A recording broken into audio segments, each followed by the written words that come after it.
याणं नमो ध्यायाणं नमो लोये शब्दसाहुरम्। एक हजार देवादेव श्री राम भगवान के, आचार्य भगवान रवि सेन स्वामी की, आचार्य भगवान विद्यासागर जी महाराज की, आचार्य भगवान विशुद्ध सागर जी महाराज की।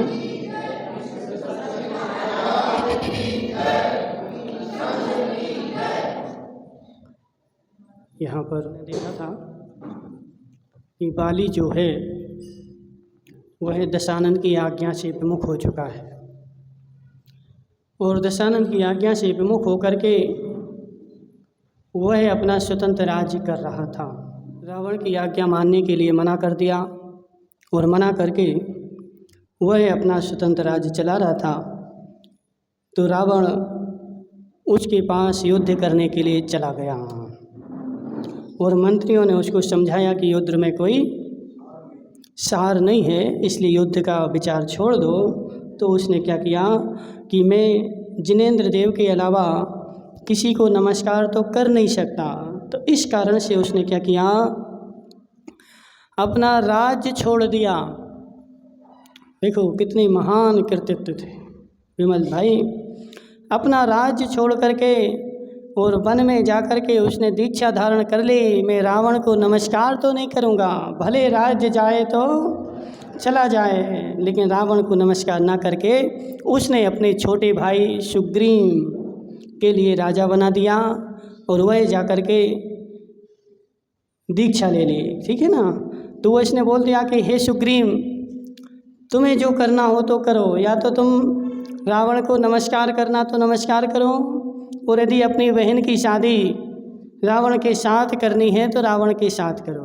कल कोई प्रश्न कर रहा था कि महाराज जी तो उनके वंश के थे। जी उनके वंश के नहीं थे, जे बानर वंशी हैं, वो राक्षस वंशी हैं। ठीक है ना, वंश अलग अलग है। प्रीति थी उनके साथ। ठीक है, चूँकि श्रीकंठ की शादी भी इनके परिवार में हुई थी तो वो बात अलग हुई। बहुत पीढ़ियाँ हो गई, सैकड़ों हजारों पीढ़ियाँ निकल गई। ठीक है, तो हजारों पीढ़ियाँ, आगम में लिखा है 10वीं पीढ़ी के साथ बाद शादी हो सकती है।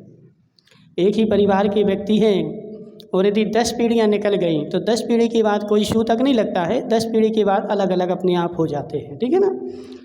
तो वहाँ पर क्या हुआ कि प्रतिज्ञाबंध नहीं करूँगा, मैं तो मोक्ष प्रदान करने वाली निर्गन दीक्षा ग्रहण करता हूँ। जो हाथ उत्तम स्त्रियों को मनोहर रत्नोपी बाजूबंदों के बांधने में सुशोभित होते थे, आज मैं उन हाथों को अंजलि बांधने में प्रयुक्त करूँगा। जिन हाथों से मैंने कभी स्त्रियों को बाजूबंद बांधे थे, आज उन हाथों से क्या करूँगा, अंजलि बांधूंगा।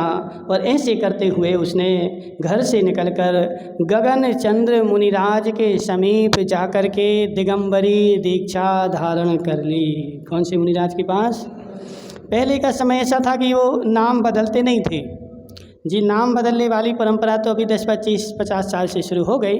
जो पुराना नाम है ना वही नाम चलता था। जैसे अभी वर्तमान में भी क्षुल्लक जिनेंद्र प्रसाद जी वर्णी, क्षुल्लक मनोहर लाल जी वर्णी, क्षुल्लक गणेश प्रसाद जी वर्णी, तो इनके जो पूर्व के नाम थे क्षुल्लक बन गए तो भी वही नाम चल रहा है। ठीक है ना। नाम बदलने की ऐसी कोई आगम में परंपरा नहीं है कि नाम बदलना ही चाहिए, वो तो बदल देते हैं। ठीक है। तो उसने जाकर के गगन चंद्र मुनिराज के समीप जाकर दीक्षा धारण कर ली और इधर सुग्रीव को राज्य मिल गया। इधर सुग्रीव दशानन के लिए अपनी श्री प्रभा बहन देकर के और उसकी अनुमति से सुखपूर्वक वंश परंपरागत राज्य का पालन करने लगा। उसने अपनी बहन दे दी। कौन सी? श्री प्रभा। किसके लिए? दशानन के लिए। और बहन दे करके और वो यहाँ पर अपना राज्य कर रहा है। पृथ्वी पर विद्याधरों की जो सुंदर कुमारियां थीं, दशानन ने अपने पराक्रम से उन सब के साथ विवाह कर लिया। पृथ्वी पर जितनी सुंदर सुंदर कन्याएं थीं उन सब को उसने अपने पराक्रम से प्राप्त करके और सबके साथ विवाह कर लिया। अथानंतर एक बार दशानन नित्यलोक नगर के राजा नित्यालोक की श्री देवी से उत्पन्न रत्नावली नाम की पुत्री को विवाह कर बड़े हर्ष के साथ आकाश मार्ग से अपनी नगरी की ओर ला रहा था। कहाँ से? नित्यलोक नाम का नगर, और वहाँ का राजा क्या नाम था? नित्यालोक। ठीक है, नित्यलोक नगर, राजा का नाम नित्यालोक उसकी पत्नी का नाम श्रीदेवी, उसकी पुत्री का नाम रत्नावली। ये याद रखना। तो उसने क्या किया, दशानन ने रत्नावली के साथ विवाह कर लिया और विवाह करके अपने विमान में बैठा करके और आकाश मार्ग से कहाँ ला रहा था, लंका ला रहा था। तो जिस प्रकार बड़ा भारी वायुमंडल मेरू के तट को पाकर सहसा रुक जाता है, उसी प्रकार मन के समान चंचल पुष्पक विमान सहसा रुक गया। और जब पुष्पक विमान की गति रुक गई और घंटा आदि से समुत्पन्न होने वाला शब्द भंग हो गया, तब ऐसा जान पड़ता था मानो तेजहीन होने से लज्जा के कारण उसने मौन ही ले लिया हो। विमान में चूँकि शादी करके ला रहा था तो अकेले तो थे नहीं, रिद्धिधारी थे, तो उसमें घंटा वगैरह सब बज रहे थे, मंगल सूचक शब्द हो रहे थे। और अचानक आकाश मार्ग से जाते हुए वह सारे घंटाओं के शब्द रुक गए और सब शांति हो गई। ऐसी हो गई जैसे लज्जा के कारण मानो मौन ही ले लिया हो। विमान को रुका देख दशानन ने क्रोध से दमकते हुए कहा कि अरे यहाँ कौन है, कौन है यहाँ। तब सब वृतांत को जानने वाले मरीच ने कहा कि हे देव सुनो, यहाँ कैलाश पर्वत पर एक मुनिराज प्रतिमा योग से विराजमान है, इस सूर्य के सम्मुख विद्यमान है और अपनी किरणों से सूर्य की किरणों को इधर उधर प्रक्षिप्त कर रहे हैं। क्या कर रहे हैं? एक मुनिराज विराजमान है जो अपनी किरणों से सूर्य की किरणों को प्रक्षिप्त कर रहे मतलब काट रहे हैं, उसके तेज को अपने तेज से काट रहे हैं। और समान धरातल पर रत्नों के स्तंभ के समान अवस्थित हैं। घोर तपश्चरण को धारण करने वाले कोई महान वीर पुरुष हैं और शीघ्र ही मोक्ष प्राप्त करना चाहते हैं। इन्हीं से यह वृत्तांत हुआ है। इन्हीं के तप के कारण क्या हुआ है, हमारा जो विमान है वो रुक गया है, घंटे वगैरह जो हैं वो सब शांत हो गए हैं। इन मुनिराज के प्रभाव से जब तक विमान खंड खंड नहीं हो जाता तब तक शीघ्र ही इस स्थान से विमान को लौटा लेता हूँ। अथानंतर मरीच के वचन सुनकर अपने पराक्रम के गर्व से गर्वित दशानन ने कैलाश पर्वत की ओर देखा। कौन है? उसके सारथी ने बोला कि काम करते हैं, जब तक वह हमारा विमान इनके प्रभाव से ऐसा ना हो कि टूट फूट करके गिर जाए, क्षतिग्रस्त हो जाए, तो जब तक क्षतिग्रस्त नहीं होता है तब तक हम एक काम करते हैं कि विमान को लौटा लेते हैं। तो दशानन ने अपने गर्व के कारण देखा कौन बैठा है। वह कैलाश पर्वत व्याकरण की उपमा प्राप्त कर रहा था, क्योंकि जिस प्रकार व्याकरण भू आदि अनेक धातुओं से युक्त है, उसी प्रकार वह पर्वत भी सोना चांदी धातुओं से युक्त था। जिस प्रकार व्याकरण हजारों गणों समूह से युक्त है, उसी प्रकार वह पर्वत भी हजारों गणों साधु समूहों से युक्त था। एक आध साधु नहीं बैठे थे, कितने हजारों साधु बैठे थे उस पर, ठीक है ना। तो वह पर्वत जो था शोभा को प्राप्त कर रहा था। कैसे कर रहा था? तो वह पर्वत मिट्टी का नहीं था, क्या था विमल भाई, जाना है, सोने चांदी का था, ठीक है। लेकिन अभी हम वहाँ पर नहीं जा सकते। जो कैलाश पर्वत वही है जहाँ से आदिनाथ को मोक्ष हुआ था, लेकिन हमारा दुर्भाग्य है उस पर्वत पर हम नहीं जा सकते, क्योंकि यदि हम जा सकते होते तो सारा सोना खोद खोद करके घर ले आए होते। एक भी कड़ी का वहाँ सोने की नहीं बचती, पत्थर वहाँ डाले आते और सोना निकाले आते, लेकिन हमारा सौभाग्य नहीं है कि हम वहाँ पर जा सकें, ठीक है ना। कहीं बंदरों के लाल लाल मुखों से ऐसा जान पड़ता था मानो कमलों के वन ही युक्त हो, और कहीं गेड़ा हाथियों के द्वारा खंडित साल आदि वृक्षों से पानी झर रहा था, उससे सुगंधित फैल रही थी। कहीं बिजली रूपी रेताओं से आलंगत मेघों की संतति उत्पन्न हो रही थी, और कहीं सूर्य के समान दैदीप्यमान शिखरों से आकाश प्रकाशमान हो रहा था, जिनके लंबे चौड़े सघन वृक्ष सुगंधित फूलों से ऊंचे उठ रहे थे। ऐसे वनों में वह पर्वत ऐसा जान पड़ता था मानो पांडुक वन को जीतना ही चाहता हो। तथानंतर दशानन ने उस पर्वत पर उतरकर उन मुनिराज के दर्शन किए। वे महामुनि ध्यान रूपी समुद्र में निमग्न थे और तेज के द्वारा चारों मंडल बांध रहे थे। दिग्गजों के सुंडा दंड के समान उनकी दोनों भुजाएं नीचे की ओर लटक रही थीं। उन मुनिराज का वर्णन कर रहे कि जो वहाँ खड़े थे ना, तो उनकी दोनों भुजाएं कैसी थी, तो हाथी की सूंड के समान लटक रही थी। ठीक है ना। उनसे ऐसा जान पड़ता था मानो सर्पों ने आविष्ट इस चंदन का बड़ा वृक्ष ही हो। वे आतापन योग से शिला पीठ पर स्थित ऊपर निश्चल बैठे थे और प्राणियों के प्रति मेरा संशय उत्पन्न कर रहे थे, ये जीवित हैं कि नहीं। ऐसे बैठे थे, कैसे देखने वाला सोचता था ये जीवित हैं कि मरे हुए। बिल्कुल ये तो इस प्रकार निश्चल बैठे हुए थे। ठीक है ना। तदनंतर यह बाली है, ऐसा जानकर दशानन पिछले वैर का स्मरण करता हुआ क्रोधाग्नि से प्रज्वलित हो उठा। ये बाली है, ये बाली है। और उसका क्रोध उमड़ पड़ा। जो ओंठ चबा रहा था, जिसकी आवाज़ अत्यंत कर्कश थी और जो अत्यंत देदीप्यमान आकार का धारक था, ऐसा दशानन भृगुटी बांधकर बड़ी निर्भयता के साथ मुनिराज से कहने लगा कि यहो, तुमने यह अच्छा तप करना प्रारंभ किया कि अब भी अभिमान में मेरा विमान रोका है। तुम अभिमान पूर्वक तप कर रहे और तुमने घमंड के कारण, पूर्व बैर के कारण हमारा विमान रोक रखा है। कहाँ धर्म और कहाँ क्रोध।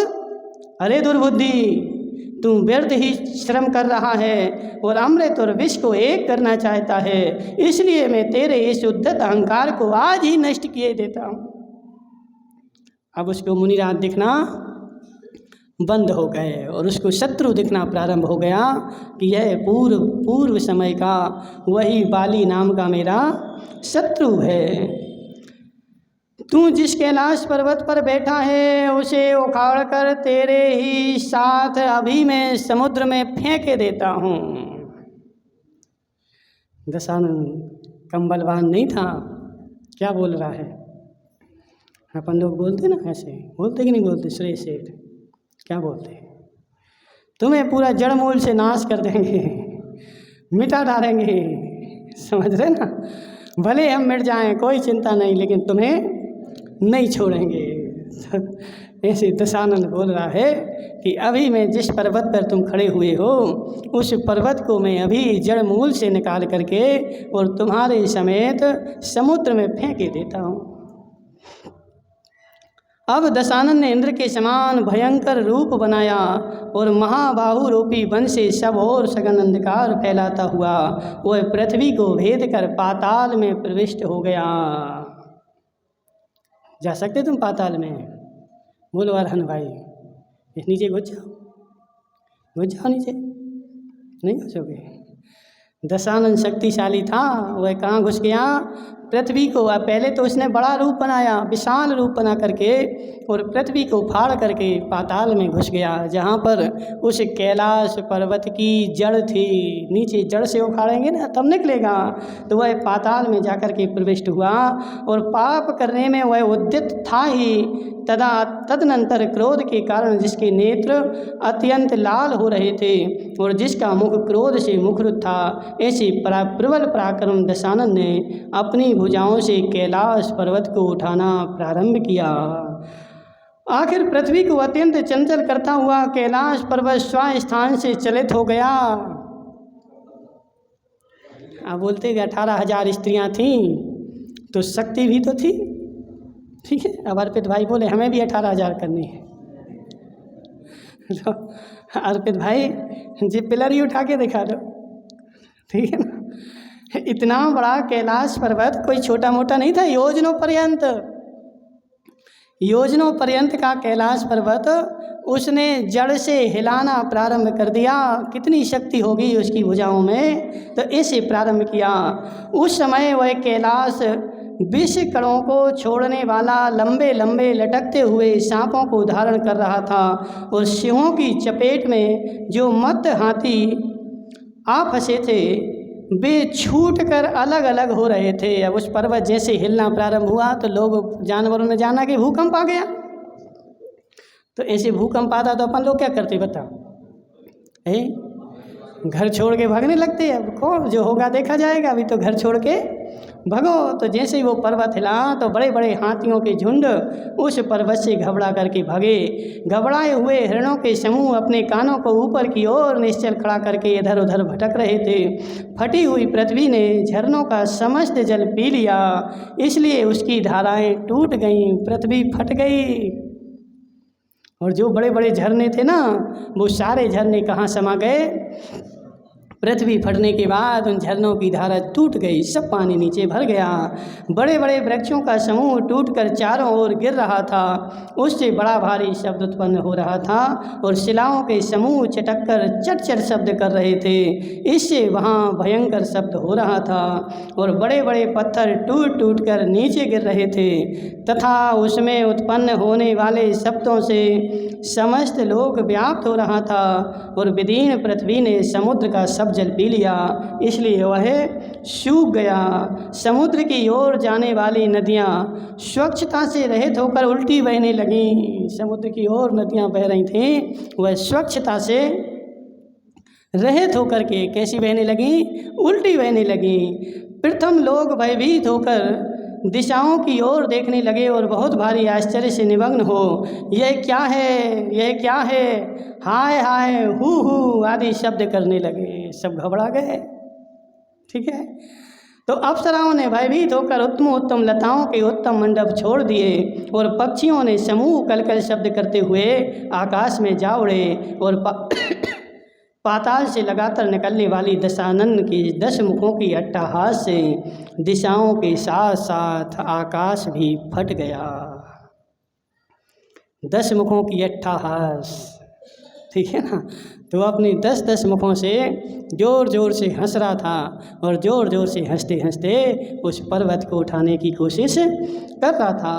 तदनंतर जब समस्त संसार संवर्तक नामक वायु से ही मानो आकुलित हो गया, तब भगवान बाली मुनिराज ने अवधि ज्ञान से दशानन नामक राक्षस को जान लिया। मुनिराज ध्यान कर रहे थे और जब ऐसा प्रलय हुआ तो मुनिराज का ध्यान भंग हो गया। ये क्या हो रहा है? चारों तरफ के प्राणी हाहाकार कर रहे हैं, ऐसा क्या हो रहा है? तो उनका ध्यान भंग हुआ। उन्होंने अपना अवधि ज्ञान लगाया और अवधि ज्ञान लगा करके देखा कि यह क्या हो रहा है। यद्यपि उन्हें स्वयं कुछ भी पीड़ा नहीं हुई थी और पहले की तरह उनका समस्त शरीर निश्चल रूप से अवस्थित था, तथापि वे धीर वीर और क्रोध से रहित थे। अपने चित्त में इस प्रकार विचार करने लगे कि चक्रवर्ती भरत ने ये नाना प्रकार के सर्वरत्नमयी ऊंचे ऊंचे जिन मंदिर बनवाए हैं और भक्ति से भरे सुर असुर प्रतिदिन इसकी पूजा करते हैं, सो इस पर्वत के विचलित हो जाने के कारण कहीं ये जिन मंदिर नष्ट ना हो जाएं। अपनी चिंता नहीं थी। यदि अपनी चिंता होती तो रौद्र ध्यान आ जाता। खोडनिया माँ, क्या हमारी बहू सुखी हो जाए, हमारा बेटा सुखी हो जाए, हमारे पोते का ऐसा हो जाए। तो अपनी चिंता जहाँ आती है वहाँ रौद्र ध्यान आ जाता है। ठीक है, तो उन मुनिराज को पर्वत पे खड़े इतना सारा तमाशा उन्होंने देखा तो उनको ऐसी भावना नहीं आई कि मेरा क्या होगा,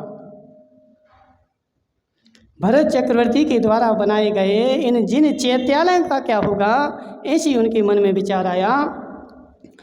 और भक्ति से भरे सब सुर असुर आते हैं, सब भगवान की यहाँ पूजा करते हैं, पाठ करते हैं। ऐसा विचार कर शुभ ध्यान के निकट ही जिनकी चेतना थी, ऐसे मुनिराज बाली ने पर्वत के मस्तिष्क को अपने पैर के अंगूठे से दबा दिया। ऐसे महाबलवान व्यक्तित्व पृथ्वी पर हो चुके हैं, अब उनके सामने हमारी शक्ति, बोलो, हे जीव, इन महापुरुषों का व्यक्तित्व पढ़ करके, इन महापुरुषों का जीवन चरित्र पढ़ करके और अपने जीवन में विचारना चाहिए। ऐसे ऐसे रावण दशानन जैसे व्यक्तित्व हो गए जिन्होंने बड़े बड़े पहाड़ों को ही उठाया अपनी भुजाओं के द्वारा, और ऐसे ऐसे बाली हो गए कि अंगूठे से दबा दिया, हाथ भी नहीं लगाया, पैर भी नहीं लगाया, मात्र एक अंगूठा लिया और अंगूठे से दबा दिया। तदनंतर जिनकी भुजाओं का बन बहुत भारी बोझ से आक्रांत होने के कारण अत्याधिक टूट रहा था, जो दुख से आकुल था, जिसकी लाल लाल मनोहर आंखें चंचल हो रही थीं, ऐसा दशानन अत्यंत व्याकुल हो गया। इतने बड़े पर्वत को उठाने में समर्थ था, लेकिन उन मुनिराज को देखो, कितने सक्षम होंगे, कितने बलशाली होंगे, कितने दमदार होंगे। हमारे पास क्या है, कितनी शक्ति, एक अंगूठे से दबाया और वह रावण की भुजाएं जो थी वह व्याकुल हो गया, जो इतने बड़े पर्वत को उठा सकता है। और हम तो क्या करते बताओ। अरे क्या नाम तुम्हारा? अर्पित भाई है। हमारे शरीर में तो शक्ति इतनी नहीं कि 10 किलो का भांट उठा लें। 10 किलो का भांट उठा लें तो कल से कमर में गुड़िया खिसक जाए, है कि नहीं। बहुत सारे लोग आते, बोले महाराज, बोले कमर में दर्द हो रहा, कितने दिन हो गए? बोले 15 दिन हो गए। क्यों हो रहा? अरे वो पानी की बाल्टी उठा ली थी। एक दिन पानी की बाल्टी उठाई और तुम्हारी कमर का दर्द 15 दिन, महीना भर, हजारों की दवाइयाँ। हे जीव, तू कौन से खेत की मूली है, कौन से अहंकार में फूल रहा है, यह तो बता। एक से एक बाली जैसे महाबली हो गए, जिनके अंगूठे का भार दशानन नहीं सहन कर पाया, लेकिन वह भी क्रोध से रहित, मद से रहित, बल से रहित, शांति से समता परिणाम में रहे। और हम तो सुरेंद्र भाई, बोलो ना, एक कार लेके आ जाए तो आसमान में देखते हैं, देखते कि नहीं देखते हैं। यदि थोड़ी बहुत संपत्ति आ जाए, कोई कुत्ता मुत्ता को मार के भगा दें, तो फिर ऐसे सोचते कि बाली तो हम ही हैं। तो समझो बात को, इनको देखो कि ऐसे ऐसे महाबली हो गए, लेकिन उनने भी अपने बल का किंचित मात्र भी अहंकार नहीं किया। तब जाकर के समता भाव में रहे, तब जाकर के उनका मोक्ष, उनके सिर का मुकुट टूटकर नीचे गिर गया। उस नंगे सिर पर पर्वत का भार आ गया और नीचे धंसती हुई पृथ्वी पर उसने घुटने टेक दिए, और स्थूल होने के कारण उसकी जंघाएं मांसपेशियों से निमग्न हो गईं और उसके पैरों, उसके शरीर से शीघ्र ही पसीना की धारा बह निकली और उसने अपने रसातल को धो दिया। इतना बड़ा पर्वत उठा रहा था, लेकिन पसीना नहीं निकला था। लेकिन जैसे ही वाली मुनिराज ने अपना अंगूठा दबाया तो उसको क्या हुआ, पसीने की धार बह गई, और पसीने की धार इतनी बही कि जिस धरातल पर खड़ा था वह सारा धरातल धो दिया। उसका सारा शरीर कछुए के समान संकुचित हो गया। उस समय चूंकि उसने सर्वप्रथम से चिल्लाकर समस्त संसार को शब्दायमान कर दिया था, इतने जोर जोर से चिल्ला रहा है, बचाओ बचाओ, सारा संसार शब्दायमान हो गया। तुम लोग चिल्लाओ, कितनी दूर से चिल्ला सकते हैं? घर तक आवाज़ तो चली जाएगी, नहीं जाएगी? यहाँ से चिल्लाओगे सुरेश सेठ तो घर वाले तो सुन लेंगे। इतने जोर से चिल्लाया कि सारा संसार शब्दायमान हो गया। इसलिए वह पीछे चलकर सर्वत्र प्रचलित रावण नाम को प्राप्त हो गया। इतने जोर जोर से रोया, इतने जोर जोर से रोया, सारे संसार में उसकी वायु फैल गई। तो सब संसार में, रावण मतलब जो रोता है सो रावण, व्याकरण से शब्द निकालोगे, जो रोए सो रावण। तो जितने बच्चे ज़्यादा रोते हों उन सब का नाम रावण है, ठीक है। जो ज़्यादा रोए उन सब का नाम रावण। तो रावण भार के मारे रोने लगा तो उसका नाम पड़ गया रावण। ओम नमः।